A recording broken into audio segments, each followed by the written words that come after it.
and the other key parameters that build you a learning organization. And there is a lot of things on CFO shoulder, because CFOs are the mind and the sound of the board. So until any CEO, if he take decisions without finance, without CFOs, that will not be effective. That can be good in talks, but when it comes to the implementation of the projects, that has a chance of failure. That's why CEO and CFOs has to work together. In CEO trainings, we tell CEOs to learn finance. We do it backward integration with their front-end skills. And in CFO trainings, we build CFOs with forward thinking, like innovation, business planning, analysis, redefinition. This is what is the integral part of any kind of high-end CFO, that he has innovation, that is creating new ideas. And innovative thinking is something subjective. If you do personality test, let's take an example. There are 5 brothers. They brought up in a same family. They meet the same relatives. They went to the same school and colleges. But you will see that you will find a difference in them. One will say, all I have is because of my parents. One will say, you didn't love me much, so I couldn't concentrate on my study, you waste my life. And one will say, you made my life. So what is the difference? Difference is the thinking. Because one guy who is positively skewed, he is taking everything positive. He is looking that the father is working, bringing money, oh, this is really tough, he is doing a great job. The other guy is thinking, he is doing nothing to me, and I can do it better, they don't care for me. And what they show is just artificial. There are a lot of complex cognition in the world. So we have to understand that where we fall and where the other people fall. Because alone we are nothing. Even you are a CEO, you are CFO, you have a limited capacity physically. You have 2 hands only. You cannot make it 4. So you need to delegate certain works. So if you are a team of horses, you are different. And if you are a horse and your team is donkey, so you cannot perform well. So all this, has to be, it's a package. We don't need only a better CFO, but a better CFO need a better team onwards, and even a better management. Sometimes in conflicts, when you discuss the conflict management, you will be a better CFO, but your bosses, your chairman, your board will not be supportive to your new ideas, right? So these are all that you have to handle. These are the broad level issues that every big company CFOs are facing from. So a meaning of generating innovation to achieve 2 objectives that are implicit in any good business strategy. Make business use, improve what we have today and what we will do tomorrow. Means keep your eye on today, but look forward. Now look forward can be, in our terms, we make budgets to look forward, and certain kind of budgets we will discuss: strategic, non-strategic, long-term, short-term, in order to quantify that what we are actually thinking. Maybe some business people look sound, they talk very nice, but when you try to quantify, you try to see what is the gross profit ratio, what is net profit ratio, we find that the idea sounds attractive, but it is not doable in terms of profitability. So on the other hand, CFO should also understand that money is not the only criteria for choosing a product or being innovative or running the business from the top. Money is not always the answer. There are always other things. Sometimes you have to bid below cost in order to get the win, the confidence of your customer. And once you build relationship, later you cover up the cost. So it's not that only one deal you want to make money and just finish it off. You should have some time lower, upper, and very up you go. I mean, once you develop the relationship, you provide better services. It's of course help you in order to get the repeated clients. And innovative thinking has a prime goal, object of improving competitiveness in terms of design, quality, price, and uniqueness. There are always a lot of industries which has close competitions. And in economics language, if you are in elastic zone, so you are really in trouble, because if you change the price of your commodities, your products, competitor is going to take the market share. So you don't have market margins in your industry sometimes, right? So how to be unique, how to bring the new products, how to win in the same competitive market, this is what we need to bring into. A lot of time, almost a day, every day, I meet investors, I meet those people who have ideas. Someone has idea looking for money, someone has money looking for the people who can really deliver him some good return on investments. So when I sit with them, I feel that let's make a school, let's make a shopping mall. The first natural reaction comes, there are a lot of them. And this is somehow is true, right? That if you are going to enter in an industry, so there are a lot of key players since years sitting and they are occupying their market shares. But I always negotiate innovativeness, that what is unique about your idea is going to give you a market share. Google is an example. Microsoft and Apple, they were enjoying a free business since years. And when Google came, they introduced Google Maps, Android application, and Samsung mobiles are another example that is last 10 to 12 years. They beat so many key players. So if you think that, okay, launching a mobile even today is not a viable option because people will go buy here and there, this brand, this thinking is going to kill the innovation. Innovation is you have an idea. For example, a chartered accountant, a CPA or other qualification guys, they always think let's make a business. Let's start practice.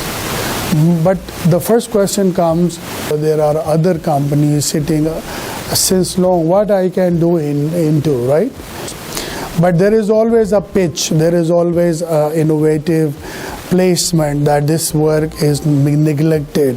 This works Big Fours are not taking much into. So let's work on this segment. Let's work on, some people excel in consultancy business, some in audit, some in taxation, some in due diligence. There are some people who are specialized only for IPOs. There are some people who only work for government sectors. They say, no, private sector is not that what we deal with. We do 1, 2, 3 according to this sector. Some people say, no, government sector, we cannot work with them. We will work with the private sectors, And some people become specialist of an industry, that you are a specialist of only auditing banks or providing banking solutions only. So this is what all is according to our critical thinking, that what we need to do today, tomorrow, and what uniqueness we can bring in terms of price, process, and products. This is what is really important. What are the obstacles to the innovation? There are a lot of obstacles to the innovation. Why we don't think new, right? The first thing is, suppose you get a qualification and you get a better job, right? You have family. So you are saying, okay, I make a lot of money, I don't need to do an extra effort. Weekend I'm busy with my wife, she is very demanding, right? For example. So it all kills your innovation, because if you are sitting with your wife or husband, opposite way, both. I'm not a racist or gender discriminator, but somehow if you see that what are the points that generally kills innovation. I was sitting with my friend, he was heading a bank as a CEO. Very big salary, perks, benefits. 4 o'clock he's out of the bank, right? And this is he was doing last 4 or 5 years. This is, I'm giving you a live example of a person living in UAE. And I said, look, what you do after? I go home, I enjoy, play squash, this and that. I said, okay, what you do on weekend?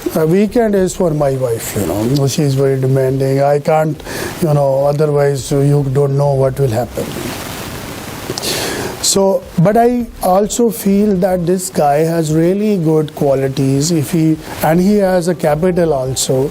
If he put money, into a right business that according to his needs, it's going to be a very successful venture. He is now owner of 6 restaurants inside, GCC. His restaurants are really good, And somehow he had issues with his wife, which is fixed, once he become a great entrepreneur, and money start coming from other sources, and it was really big actually. So it attracts you, your opportunity cost, you start calculating, going home, sleeping, enjoying and just sitting versus what you are. And it's not about money, it's about, when people say, yeah, so this is the guy, this is the man, this is the girl, call. If you want to make a restaurant, she is the advisor. If you want to make, industrial unit, bring this guy. He knows everything. He will plug and play his model and start. This is how, I was here working with a guy. He is one of the major shareholders. So I used to observe his thinking, how he thinks. And what I get out of that is, one day he told me, I'm going to make a new bank. I know people, if you tell them there's a job in bank, so they will say, okay, please, do something for me. This is really true. And the one guy is telling that I'm going to make a bank, and making a bank means 300 million at least authorized share capital you have to put. Then there was some licensing, the corporate governance, and central bank, a lot of issues. So I asked him, I can't ask this question that how you think to make a bank, because he was already running the finance houses and major shareholder in bankings. But I asked him that how easy for you is to make a bank here. So he said it's very easy, and he did it, right? So we as CFOs, we as finance guys are very important, very, very important. When we will have a credibility, when people will recognize our skills, when we will be specialists of some certain task, and we demonstrate it over the period of time till the market start feeling that yes, this is the right financial leader or innovator, right? This is what is the scope of our training for 3 days. So I started what is the obstacle to the successful innovation. First is comfort zone. This is very dangerous. When you bought a big car, you took your apartment, you are having a very nice job, then you start closing your brain and your eyes, and you say, yes, this is what I was looking for. What effort is required? You forget that you have a brain, which is 9 to 10% utilized. And if the Newton brain, they investigate, they came out that 17% of the brain has utilized. A normal person utilize 8 to 9% of the brain. So if we will utilize our brain in more positive and innovation and creativity for innovative ideas and innovative people.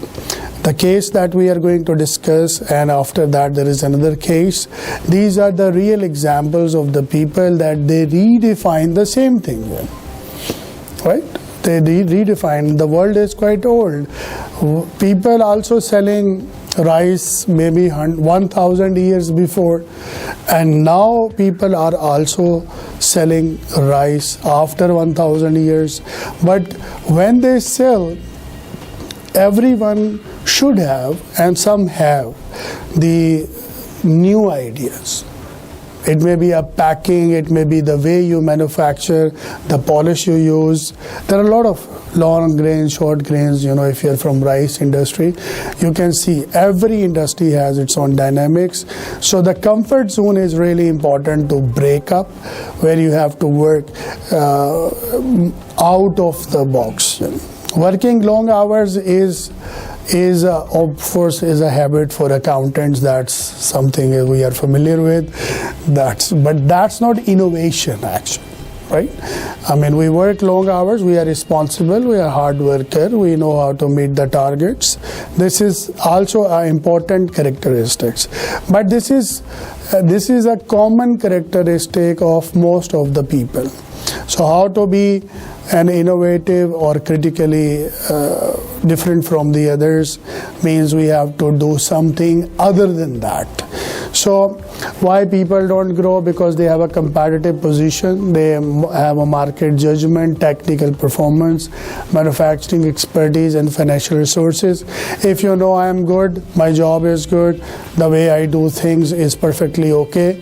When you start believing that this is enough, here the creativity finish. If a person becomes a millionaire, he should have a strive to become a billionaire, right? If you have become, money is one objective. I mean, this may be your objective and it cannot be your objective. I know a lot of people, they are rich, but being rich, their target is not to become more richer, but because of their behavior and capital, they are becoming more richer because money makes money. But there are other objectives. For example, excellence. You want to be active in the market. There are portfolios, right? And it's never ending.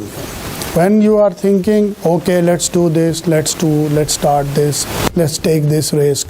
So when you come out of your comfort zone, then you start thinking and you delivering, And those people who say, yes, enough money, enough life, good car, and a good job, a good salary, good relative, 2 kids, if this is the dream only, then this is the killing of innovation. Right? So these are the common reasons that after research they came out that the good guys are wasting their innovative skills just because they are, they have created a barrier based on these characteristics.